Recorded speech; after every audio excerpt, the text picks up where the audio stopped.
Doctors, I'm going to address this question to both of you. There have to be some safety issues with the mangosteen.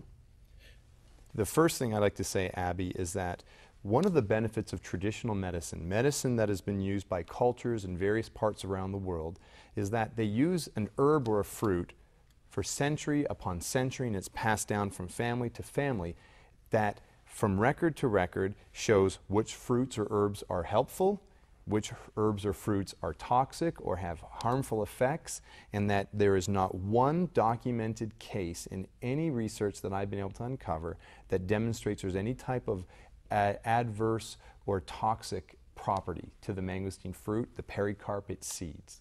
I slipped on one on a sidewalk when I was in New Zealand, and that's about the closest I've come to seeing damage. Now, people can have allergic reactions to this fruit just like they can to any other kind of fruit, but in the reported reactions, they've been restricted to cutaneous manifestations, nothing that is life-threatening.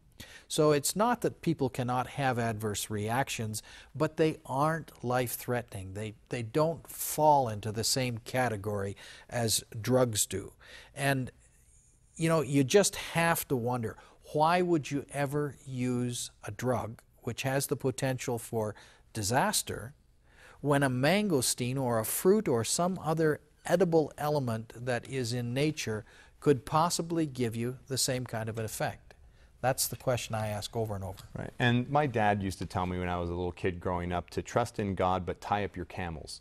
And so if you really want to make sure that things are safe, what we did is direct 2 studies that were toxicity studies done with laboratory rats, megadosing the mangosteen fruit in different concentrations to a group of rats over a month.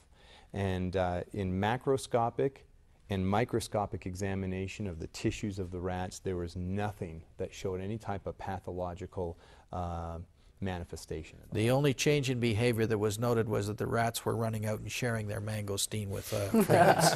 Which brings me to the next question. I think everybody's thinking of stockpiling the mangosteen right now. Is there a limit to how much we should be taking? Well, you know, with the rat studies, there were no toxic limits. When you do studies like this, you try and establish some dose at which the animal or the person that you're using with is going to have adverse effects. We didn't ever find that toxic level.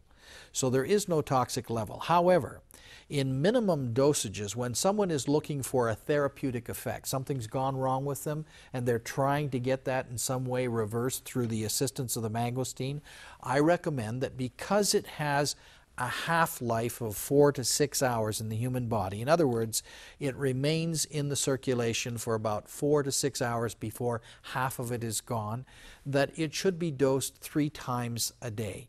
Now, that's uncomfortable to have to take something 3 times a day, but that's the fact. And you would start with at least 1 ounce per dose, 30 ml for those who may be in a different system than we have here. And you could go up from that. There is no upper limit. More may be better. It in fact appears to be that way in very serious conditions such as cancer and major ailments. People take much more than 1 ounce 3 times a day.